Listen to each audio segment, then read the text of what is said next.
Magkahiwalay na search warrant operations ng Quezon Police Provincial Office sa Tayaba City at Dolores, Quezon nagresulta sa pagkakaaresto ng dalawang sospek at pagkakasamsam ng pinaghihinalaang shabu at mga hindi lisensyadong baril. Sa Tayaba City, naaresto ang 58 taong gulang na lalaki matapos ipatupad ng mga operatiba ng Tayabas Component City Police Station ang search warrant para sa paglabag sa Republic Act 9165 o Comprehensive Dangerous Drugs Act of 2002 at Republic Act 10591 o Comprehensive Firearms and Ammunition Regulation Act.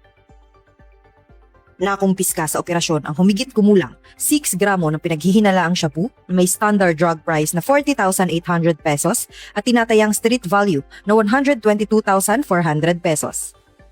Nasamsam din ang isang caliber 45 pistol, isang caliber 38 revolver, mga magazine, live ammunition at iba pang firearms accessories na walang kaukulang legal na dokumento. Samantala, sa Barangay Bulacan 1, Dolores, Quezon, naaresto rin ang isang street-level individual na kinilalang si alias Tangloy, matapos ipatupad ang search warrant para sa paglabag sa parehong batas. Sa isinagawang operasyon, nakumpiska ang isang Taurus caliber 45 pistol, isang improvised 12-gauge shotgun, magazine, 7 bala ng caliber 45 at 3.04 grams ng pinaghihinalaang shabu na may standard drug price na 20,672 pesos.